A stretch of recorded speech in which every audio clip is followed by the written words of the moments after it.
Thanks for listening. Making America smart again. It's the Krieger Files with Dave Krieger. Are you tired of your boss stealing from your paycheck to send to a government that's writing checks its body can't cash? It's the government's worst nightmare. Dave Krieger. Oh, yeah. Our Hump Day edition is starting right now. Yes, we're going to open up a canned tuna. No, we're not.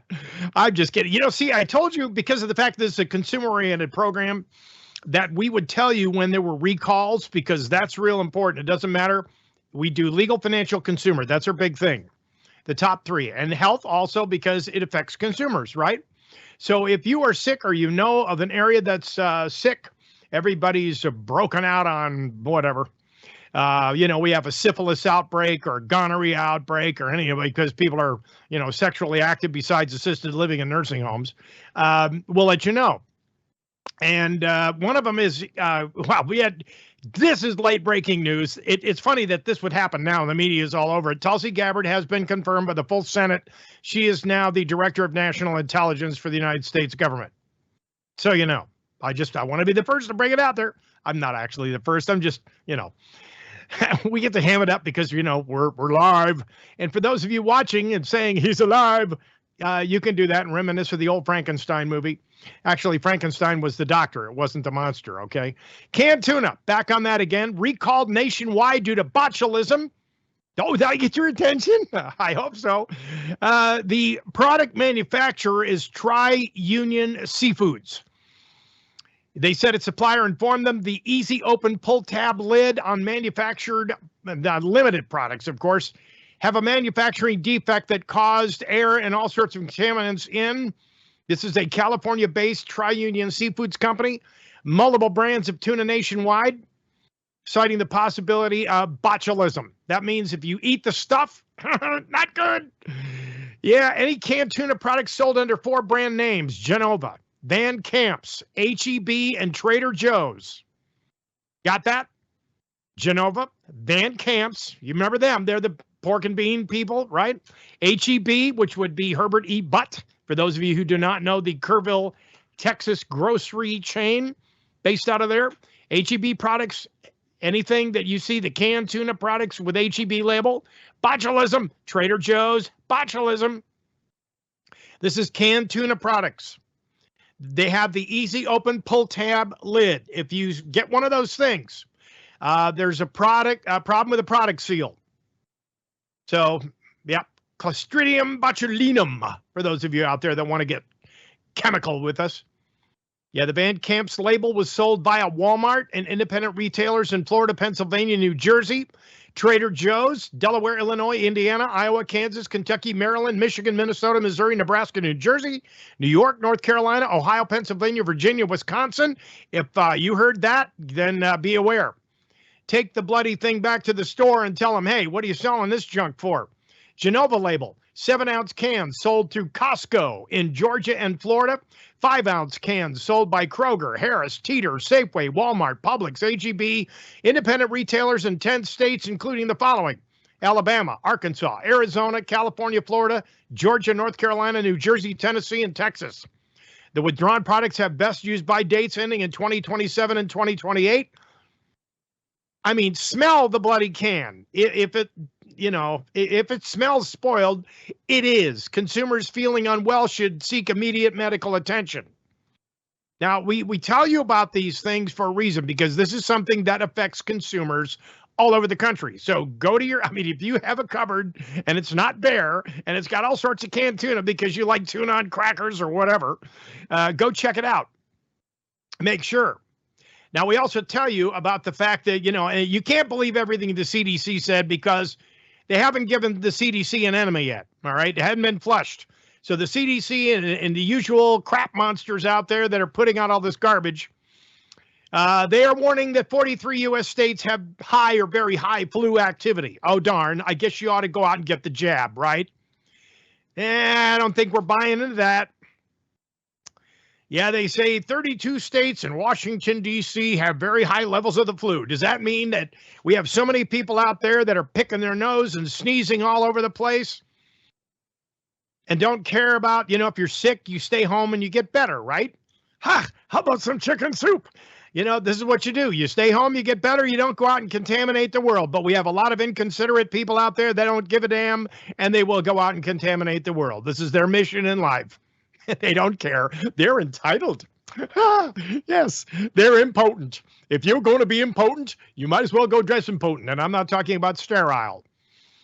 All right, now, some other interesting news. Texas officials are reporting a measles outbreak. Now, what is an outbreak? So far, 10 cases have been confirmed in Gaines County in the western part of the state, and now we have an outbreak. See what I mean about getting crazy with the news? This is why I like to poke fun at things, because I have a problem with this sensationalism, over-exaggerating. Again, if you've got, the rash and bumps and whatever, go listen to Shel Silverstein's album, Where the Sidewalk Ends. Yeah, that's the one that's got Sarah Cynthia Sylvia Stout would not take the garbage out. You remember that one? I got a new one. One of our listeners sent us a funny. This is about a guy who talks about his Tesla. He said it's truly smart technology. He says, I bought a new Tesla. Had to go back to the dealer the other day because I couldn't get the radio to work. The service technician explained the radio was voice activated. Of course, you got to love that new technology, right? Nelson, the technician, said to the radio. The radio replied, Ricky or Willie? Willie, he continued, and on the road again, poured out of the speakers. And of course, then again, the technician said, Ray Charles. In an instant, George on My Mind replaced Willie Nelson. And so the customer who wrote this letter says, I drove away so happy for the next few days. Every time I'd say Beethoven, I'd get beautiful classical music. And if I said Beatles, I'd get one of their awesome songs. And well, yesterday, this woman ran a red light and nearly smashed into me in my new Tesla. But luckily, I swerved in time to avoid her. I yelled at her, crazy bitch. And the radio replied, Hillary, Maxine, Kamala, Warren, AOC, or Pelosi. God, I love this car. Actually, there is a rock band that did a song by that name, but, we won't go there. I'm not going to give them unnecessary plugs, but I thought I'd throw that new funny at you. If you weren't laughing, you should be. Told you never know what to expect on the show. We try to keep it clean, but you want to hear something absolutely filthy? Try this. You thought that $6,000 toilets were bad. And you can actually use that, but if you don't drink coffee, you're going to be incensed. Doge is set to target Pentagon waste, and the one thing that Doge found was $1,300 coffee cups. I am not kidding. $1,300 for a coffee cup? Seriously, 8,000% soap dispenser markups. $30 million on salmon, steak, and lobster there at the Pentagon. And we're sitting there doing, trying to exist, and they're pigging out on extravagance. This is why Americans wanted Trump in office. And as soon as they said Doge, as soon as he said Department of Governmental Efficiency and Elon Musk was going to handle it, and he's literally, topped $1 billion. And some sources are quoting even more than that. And then when you find out about the Biden administration, Open the Books came out with a final tally for Biden era improper payments. Biden era improper payments, $925 billion. And that's just the tip of the iceberg. That's just what we know about.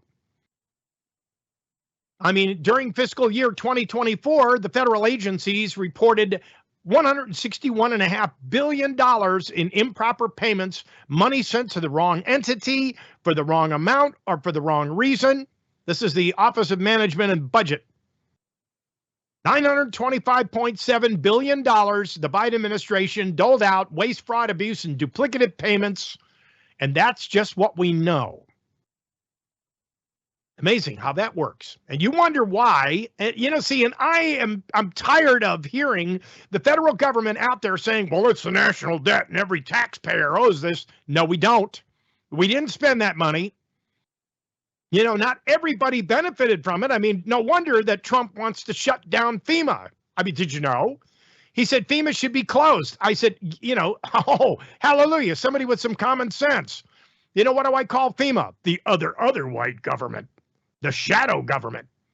Yeah. Mismanaging disaster relief funds, disobeying orders, and favoring Democratic-led areas of the country. So if you had a Trump sign out in front of your house, the FEMA people skipped over it. You see, this is bad. I mean, North Carolina, classic example. Florida, even more classic example. And now, $59 million to posh hotels in New York City so the illegal immigrants have some place to pop a squat. I mean, this is pretty crazy, huh? Yeah, look at all the money going down out the door, and FEMA is responsible. It's no wonder they want that agency gone. These people need to be fired. They really do. They need to clean house. Government needs to eliminate about 5 million jobs. How about that? When you look at the balance of the amount of government employees versus the private sector, these government employees got paid to stay home. These government employees didn't have to worry about paying on a mortgage. While everybody else that wasn't working for the government, that wasn't getting a paycheck while they sit at home in their underwear doing work from home remotely, or not at all, and they're getting paid for it. They're not running to the bank or the servicer saying, I need a forbearance because I can't make my payments because I'm out of a job, because the states, all bought into the federal government's garbage. That goes for you, Governor Abbott. Yeah, jailing that salon owner. Then Pelosi goes and gets her hair done during a lockdown. It's amazing how the privileged behave. And, Gavin, remember him in the restaurant with his family? No mask. Only for me, not for thee. It's the way it is. So much for the sermonette now. Oh, goodness. Hey, we got a health tip. Believe it or not, they've done some research into flossing. That's right. Maybe a real hassle. They're telling you, I mean, you'll go through a lot of floss if you buy into the study was done by the American Stroke Association, believe it or not. They're basically saying that if you don't floss and brush regularly, you have an increased risk of having a stroke. And they said, whatever you do, don't snap the floss down in your gum. Use the sawing motion and clean out the gum. Oh, well, it's food for thought. They did statistical data. And of course, as you know, statistical data is what it is. Way back when, we didn't have the kind of dental hygiene and dental care that we do now. It's amazing how that works.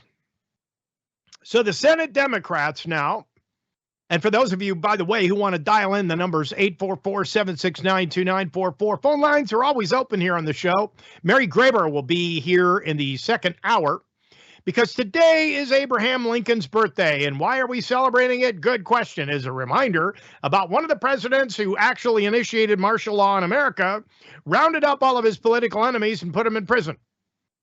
Oh my, does that sound familiar? History does repeat itself, folks.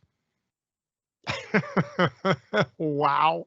Jerome Powell testifies, of course. He's in his second day of testimony. And of course, he said a lot without saying much when he was asked about interest rates. Yeah, no, we're not in any hurry to cut interest rates again because you guys in the federal government went out and borrowed all this money and jacked the inflation rate up. See, now you notice how the seesaw. Here we go, $925 billion, and that's just scratching the tip of the iceberg. If that's what Biden era spent, that's almost $1 trillion, okay? Once you hit the magic 000 and add another zero to that figure, you're up to $1 trillion. And if you're spending $1 trillion a quarter, that means $4 trillion a year being added to the federal debt. I'm tired of hearing you saying, I'm responsible for paying that. I am tired of that. This is all a brainwash, folks. And if you're listening to people that spew this gobbledygook, well, how are we going to pay for our schools? Yeah, my parents fell into that trap. They're not here anymore. Otherwise, I'd be chewing on their earball. They'd be mad at me. Why do you keep telling us that? We're tired of hearing that. Here, Dad, have another beer. We're tired of hearing this garbage about how the school is supposed to function if we don't have federal income tax. The schools function because you have property taxes, Dad. That's what they're for. You ever look at your property tax bill? It says school tax.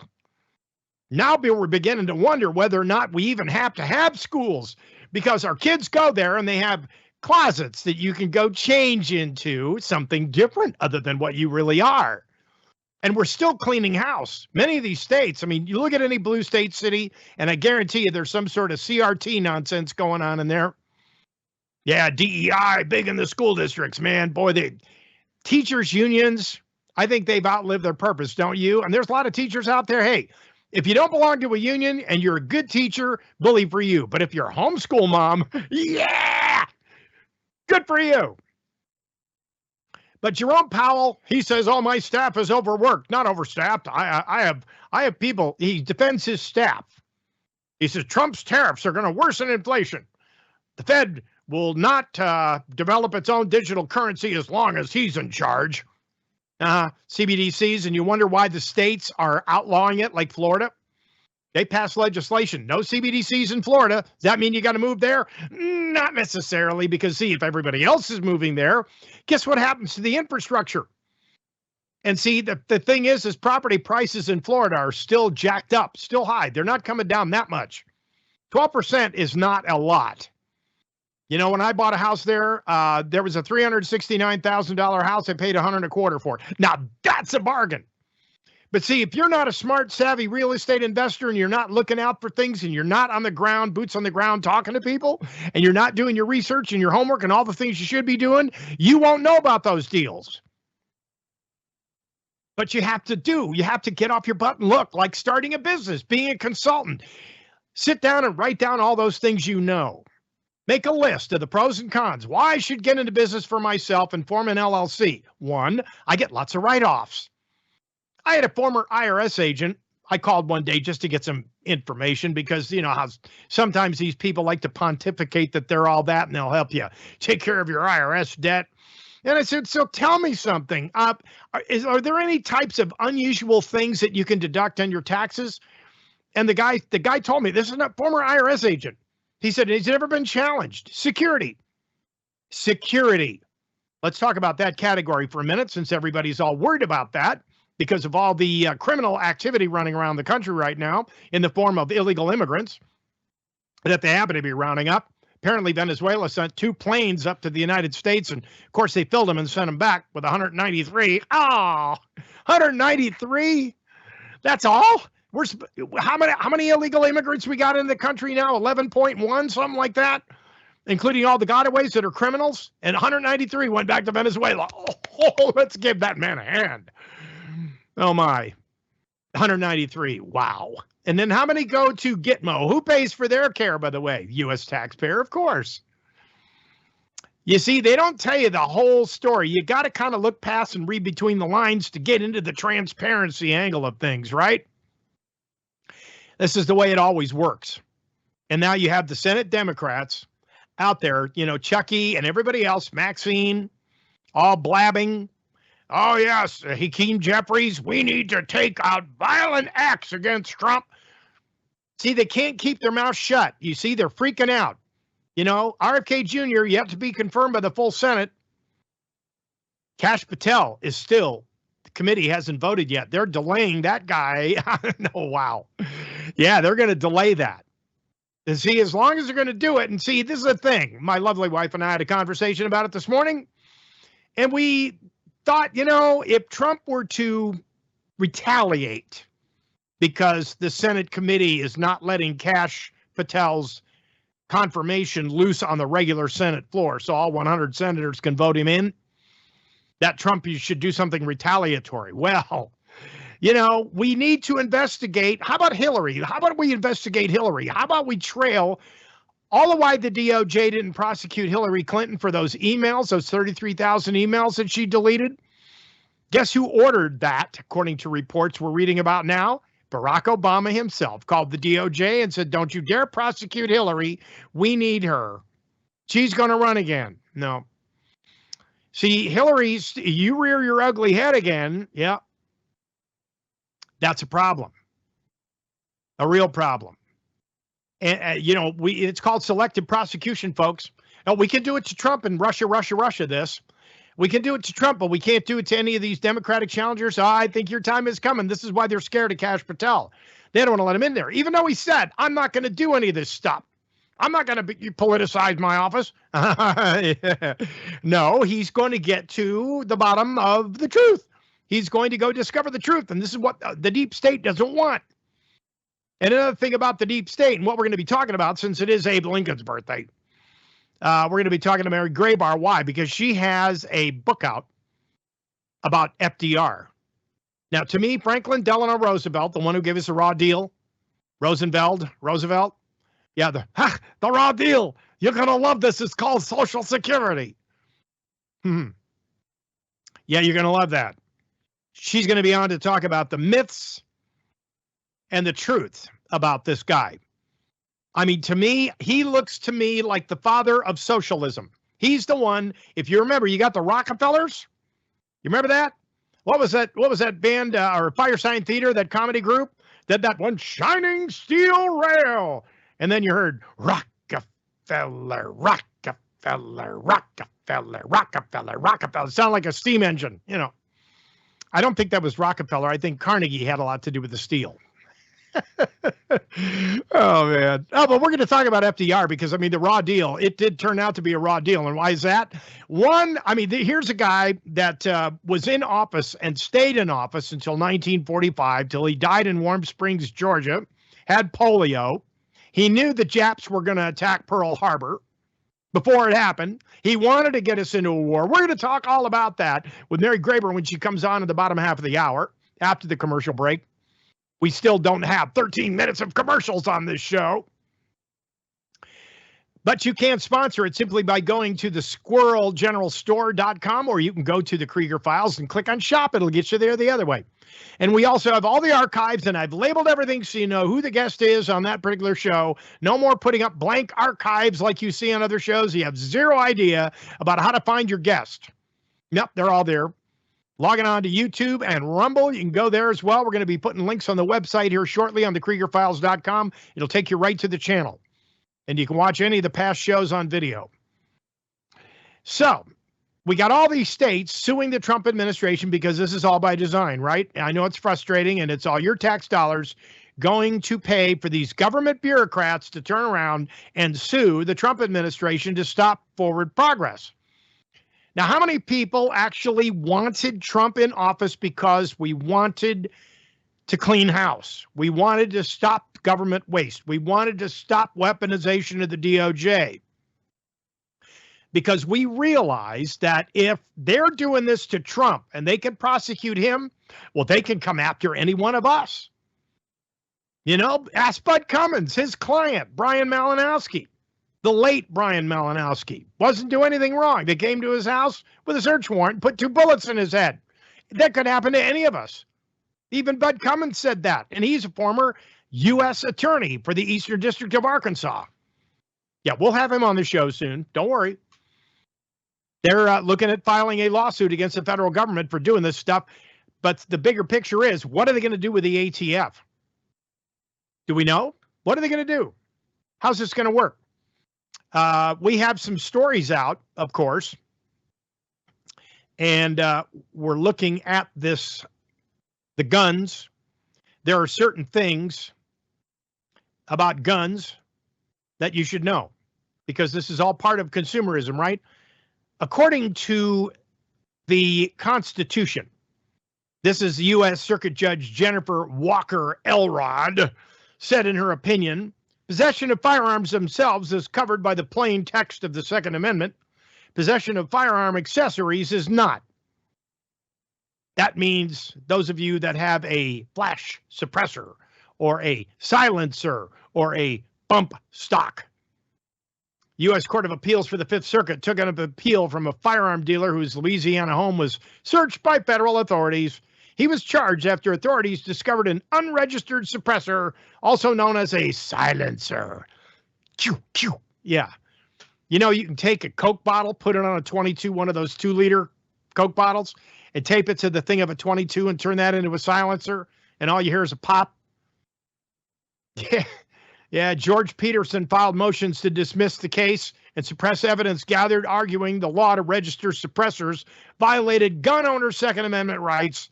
Federal judge in 2023 denied the motions, and so he appealed to the Fifth Circuit, which said suppressors are an integral part of a firearm. That's what he said. Of course, the court didn't agree with him. What can I say?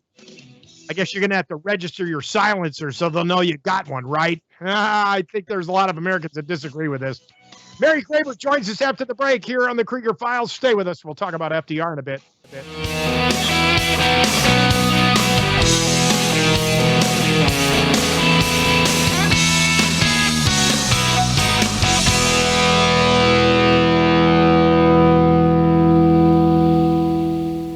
Dave Krieger here. Are you having issues with your credit? With interest rates as high as they are now, this would be a great time to invest in yourself by getting a copy of the Credit Restoration Primer. So when mortgage home interest rates finally do come down, you'll have already taken the necessary steps to get your credit score where it needs to be so you can move forward in life. Thousands of consumers have benefited from the Credit Restoration Primer, and you can too. Go to cloudedtitles.com today. With inflation constantly chewing away at the value of paper money, perhaps it's time for Americans to bite back. Ownership of gold and silver coins provides great counterbalance to weaker paper money value. U.S. Coin Capital provides physical gold and silver coins. You can reach us directly at 1-800-878-2646, uscoincapital.com. Need a document notarized even when one or more of the signers is out of state? What a faster way to close your real estate deals by getting your documents professionally notarized online at professionalnotaryonline.com. For more information and to book an appointment, visit professionalnotaryonline.com or call Aaron at 941-400-8282. A trusted Krieger Files partner. Good in all 50 states. That's 941-400-8282.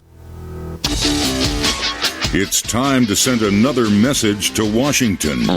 It's the Krieger Files. Did you hear the toilet flush? Oh, that must have been that $6,000 toilet they're wasting all that money on.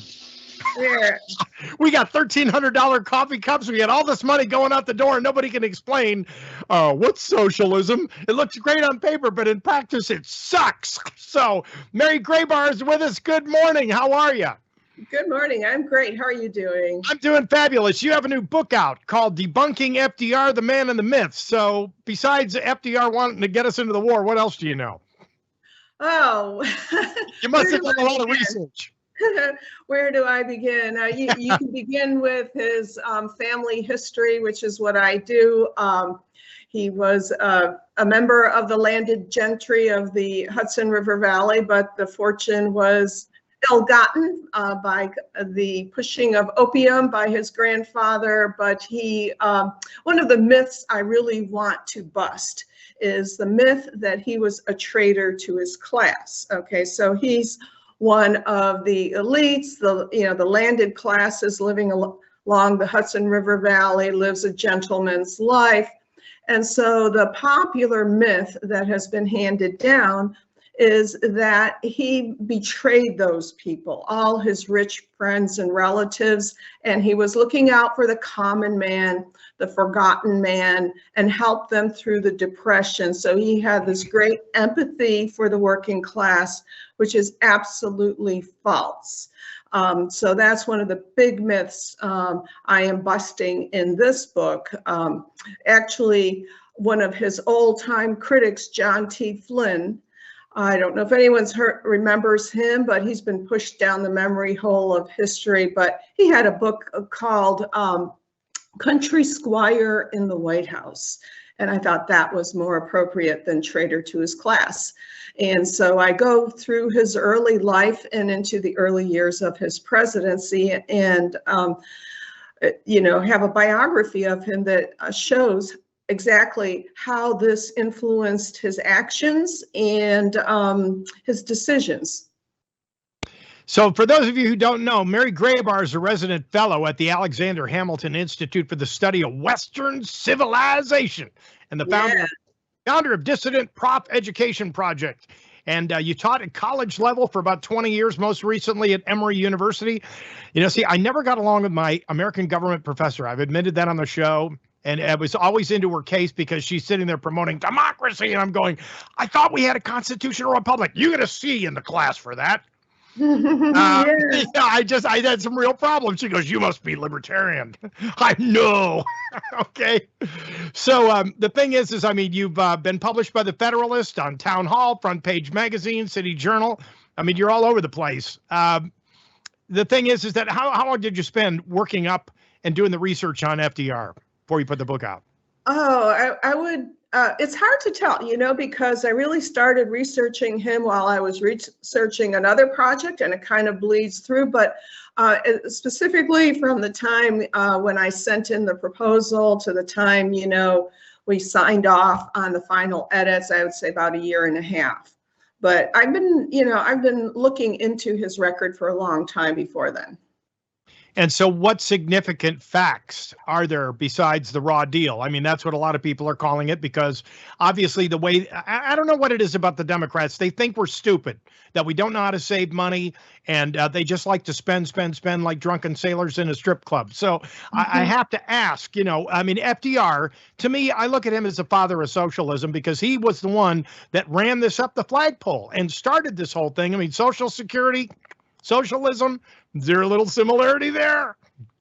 Yeah, well, that was a common charge against him in the day. So a lot of Republicans and conservative Democrats, and there were quite a few conservative Democrats, accused him of being a socialist. And I think there's a lot to that, because he had this infatuation with Stalin. And gave over, about a third of the globe to him. That was his legacy after World War II, and so a lot of critics say, is this what we fought for, to put the, over a third of the world under communist tyranny. And he really admired Stalin. It was really kind of weird. It was like a bromance that they had. And he admired his economic policies, and, his the first woman cabinet member, Frances Perkins, right? She was the labor secretary. She's getting a statue put up, or a federal park devoted to her. That's one of the last things that President Biden did. But FDR, told her about his dreams of what would happen after the war, and this is, shortly before he died, because he never got to see the end of the war. And that somehow he felt that there would be this world government, and it would be run by him and Stalin. And he felt that the two economic systems were converging, that we would influence Stalin to cut out the repression, or not like shoot people and send them to the gulags, right? As you said it. With Stalin, what is it? One death is a tragedy, a million deaths is a statistic. Yeah. So he thought that some of the American rights and freedoms would rub off on Stalin, and that through FDR's personal charm, he could convince him to be more humanitarian. And by the same token, Stalin's economic policies would influence us, that we would become more of a democratic socialist economy. So that's what he really wanted. So FDR was pretty much a democratic socialist. He was going more and more in that way. The government was taking over more and more of the functions of, civic society and family. And so there is this historian who wrote a book that is, not well known, but that I came across, and he called this the convergence theory. So we would converge, the two systems would converge, and then, he and Stalin would sort of, sit on two thrones and run the rest of the world because they knew what was good for everyone else. So yeah, that was his vision. That seems to be the general consensus, and I always have to ask that old familiar phrase: "How's that hopey, changey thing working out for you?" Yeah. So the thing is that there was just a recent article out about somebody that worked for or in the FDR administration, and that was Cordell Hull. Did you run across him in your travails? Because a new article has just been put out where Cordell Hull revealed, according to this letter, capsules with alien remains in the dungeons below the U.S. Capitol. And I'm like, okay, where are they getting this stuff at? Here's the thing. Cordell Hull, did you ever assimilate in your research about World War II? Because so many people are saying Roosevelt wanted to be in the war, but he had to have an excuse. Britain wanted to drag him in early. He wanted to wait, but he wanted in. He thought war would be great for the economy. I mean, nothing has changed. I mean, look at all the warmongers in Congress. But they're making money off defense contract stocks now, while the rest of us sit here and sweat bullets, so to speak. So as far as his administration, Mary, with Cordell Hull and all these other people you were just talking about, that they want to name a park after, people like that. What other significant shock facts are out there that people aren't aware of? Well, I am looking at, his life pretty much up to the early days of his presidency, because I was running over the word limit. And so I'm hoping to follow up with that. But one of the things I discovered was his motivations for war. Okay. He had this lifelong hatred of Germans. He would go with his family. His father was 25 years older than his mother. And so he was in his mid-50s when Franklin was born. And then he developed these heart problems. So they would go to these spas in Germany. And, and the letters between, young Franklin Roosevelt, a boy, and his mother, the references to the German swine, and that, they wouldn't sit in the same place in the restaurant, with the Germans, with the native Germans. They go off by themselves or with their own other, elite friends that were also vacationing there and taking the waters. And so there's this motivation that behind, the reason, obviously, Hitler was a bad guy. We can't, say, okay, that was solely the thing. But there was, that was propelling him. And he also hated the Japanese. And that goes back to his childhood, because his maternal grandfather, Warren Delano, was involved in the China trade. And we know what the China trade really is, right? It's opium pushing, and he was selling opium, and the Chinese and the Japanese have been enemies. And so, Franklin Roosevelt, even in 1925, he wrote this column about, the menace of the Japanese in California. There wasn't much real sort of strategy. A lot of what Roosevelt did was on impulse.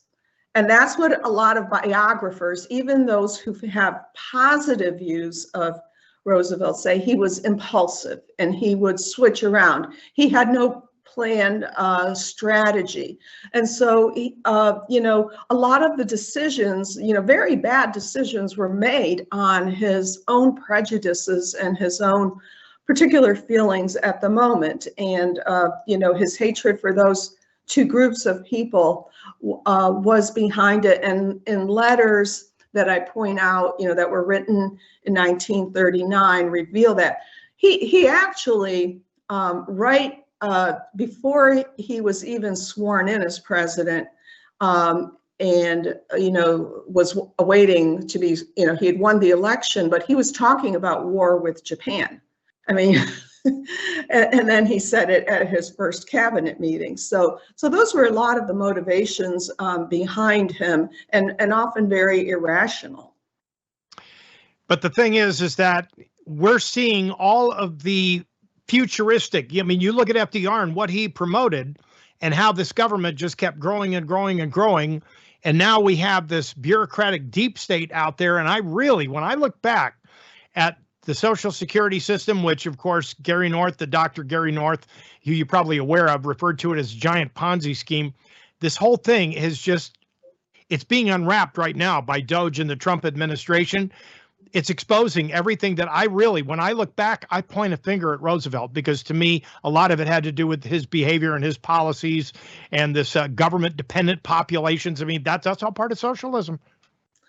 Yeah. I mean, you're right. I mean, this goes back to FDR, and one of the first things that President Trump did was to take down the portrait of FDR in the Oval Office, and then I didn't know that.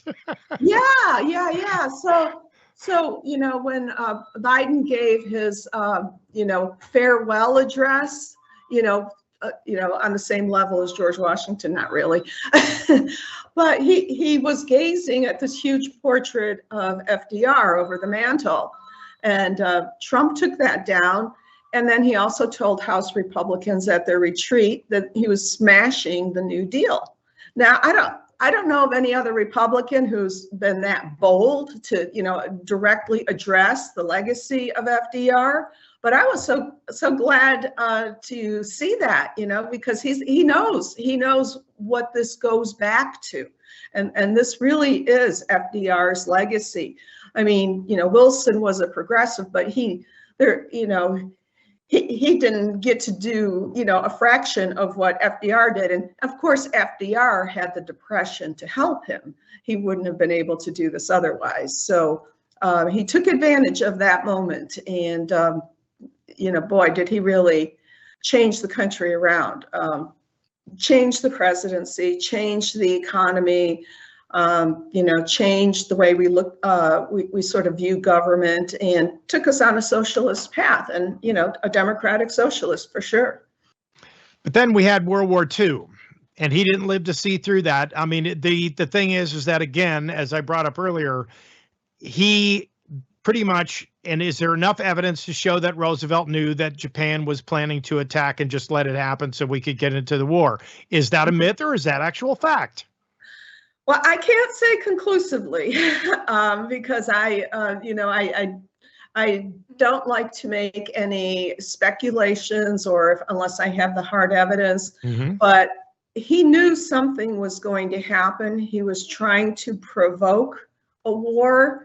He was very frustrated. He was trying to provoke Germany, and then he also was trying to provoke Japan. There was someone, I forget his name, but he was supposed to be sent basically on a suicide mission in the Philippines to, spur the Japanese to attack him. I mean, Roosevelt was willing to, sacrifice lives to do that. And of course, Admiral Richardson had warned FDR in 1940, do not keep the fleet in Hawaii. It's vulnerable to attack. And Roosevelt said, well, I've got an election coming up. I can't, make this decision right now. So he kept it there. He reassigned him and put in Kimmel. And so that's what he routinely did for people who disagreed with him, who had really good advice to give him. He would reassign them or fire them. And he thought, he was, the greatest naval strategist because he liked, he had yachts and he could sail them, and he was a good sailor and read Mahan's naval history. And so that made him an authority, he thought. So he was, very arrogant in that way, would not listen to the advice of experts. And really his elections mattered more than the good of the country.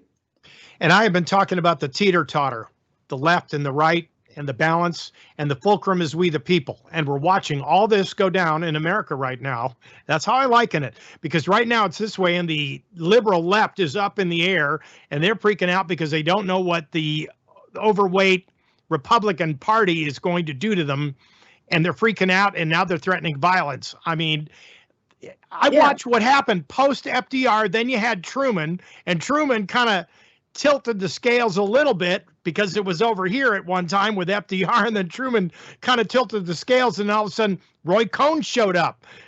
And you had the McCarthy hearings in the 50s, and everybody was a communist. And Lucille Ball, it's like, da, da, da, da, da, da, da, da. You're a commie. You need to appear before the Un-American committee. The thing is that is it a myth that Roosevelt really was a welcome communism? I mean, is that part of his game plan? He wanted, because he favored Stalin so much, he wanted Russia parked in the United States? Well, I'm not talking about the ideology. Well, one of the things that he did is he gave diplomatic recognition to Russia. And he did that even while he was still campaigning, while he was still governor. So in July, in the governor's mansion, he met with Walter Duranty. Walter Duranty, the New York Times reporter, who lied about Stalin starving the Ukrainians, millions of people. I mean, it's just horrendous. And so he's meeting with Walter Duranty. And even though then a couple months later, there were revelations by a New York Post reporter, there was a press conference saying, no, Duranty is wrong. We've witnessed starvation in the countryside. Now, you would think that a president who cares about Americans, the common man, would reevaluate extending diplomatic recognition to this regime. But no, it didn't make any difference to him. And he knew what was happening there. I mean, excuse me, nowadays, you have these historians who say, well, these communists, members of the Communist Party USA were naive. They wanted, civil rights. They wanted workers' rights. And, they were led astray by the Communist Party leaders. No, that's not true. I mean, there were so many books in the 1930s written based on firsthand accounts of what was going on in the Soviet Union. So there's no excuse for not knowing about it. And of course, Roosevelt was an avid reader of the newspapers. That's the first thing he did in the morning, was read the news about himself. That's one of the things you point out in your book. The name of the book is Debunking FDR, The Man and the Myths, and it's by Mary Grabar. And for those of you, just think Grabar as Grabar Hotel, the jail, right? Prison, J6, all that. Just think Grabar and you've got the name of the author, all right? You can. Where can we get the book, by the way? I hate to be so, graphic about it. Where do we get the book, Mary? Well, it's published by Regnery. You can go to Regnery. All right. You can go to Amazon, Barnes & Noble, any place fine books are sold. I love it. That's shameless plug. Yeah. You got to love it. Now, see, here's the thing, folks. It's all about the fact that we have people out there doing the research, and you can agree to disagree, or you can go out and buy the book and find this out for yourself, because a lot of the stuff that Mary has uncovered about FDR, and I was very keen to read the article that Kim sent me, because, and she's one of our publicists that I work with here on the show. It's the legends about FDR, which many of them he invented himself. And this is what you just alluded to, is he would open the paper to read about all the things that he created, because it was all about him. This sounds almost like Obama. All about him. The hope he changed anything. And I'm going to change the world and make a difference, and everybody's going to love me. And did that end up being his legacy? Well, if you read most of the histories, that is his legacy. And that's what I'm trying to counter. There haven't been any biographies written by non-liberals of FDR. So this is my attempt to, fill the gap. And yeah, there were so many legends that FDR promoted about himself. I mean, everything from where his family came from in Holland, it wasn't from the outskirts, but it was in the center of culture in Haarlem, in the Netherlands. And, his father had fought with Garibaldi, and there were all these tales about, his family's, patriotism, bravery, and so forth. And these were just pretty much all made up. And that was to enhance his own image. But it worked with the public because I don't know if it was the desperation of the times, and people are going hungry, they're cold, homeless, in the Depression. And here he comes along and he's, going to take the bull by the horns and he's going to set this country aright. And of course he doesn't do that. He makes things worse. He lengthens the Depression. He lengthens the World War II. There's good evidence that we could have ended it in 1943, but he wanted to decimate Germany. And he just hated Germans so much. I'm talking about regular people. I mean, you can hate the Nazis, and I'm all for that, right? Hate Hitler, but everyday German people, to leave them, impoverished and destitute. I mean, that's what he wanted to do. So there's a lot about the man himself, where he came from, his mode of thinking, his values or lack of values, that informed all the decisions he made and that we're living with, as we're seeing, as they're, looking at, $59 million given in 1 week to house illegals. Yeah. Yeah. I mean, I'm an immigrant. My parents came here when I was 2 from a communist country. No one put us up in a luxury hotel. And this was after, we spent 9 months in a refugee camp. And your parents worked for everything they got. Yes. Work. See, that's the one thing I like about it, even though, it's the European culture that came over here, and much of that European culture was hard workers. Irish need not apply. See, this is the whole thing about FDR too, and racial and class division. I mean, he was a big proponent of that. Oh, yeah. Yeah. I actually, the original title of my book that I wanted to write was The Great Divider, FDR, The Great Divider, because, even his inaugural address, he's talking about chasing the money changers out of the temple of civilization. Yeah, right. And then he says, you have nothing to fear but fear itself. That's kind of conflict there. But of course, one of the chapters I talk about his business experience, his speculation in German currency, when the Germans were loading up their currency in wheelbarrows because to buy a loaf of bread. Yeah. Remember that whole barrel full of Deutsche Marks just to get a loaf of bread because of hyperinflation, and then everything crashed. Yeah, we get that. Mary Grabar, I appreciate you being on the show with us today. We're out of time, of course, because we always run into that little wall of music that's going to be hitting us here in a minute. But anyway, the name of the book is Debunking FDR, the Man and the Myths. I always have called him Rosenfeld. I don't know if you ever traced the root of his name, where it came from, but I've always been convinced there was something sinister about that too. But anyway, Eleanor, that's another story. But in the meantime, folks, Mary, I appreciate you being on the show, and good luck with the book. I hope that everybody goes out and gets it, because we all need to be doing the research and do the right thing. But in the meantime, anyway, we'll be back with our Thursday edition. God bless you, and God bless the United States of America. See you tomorrow.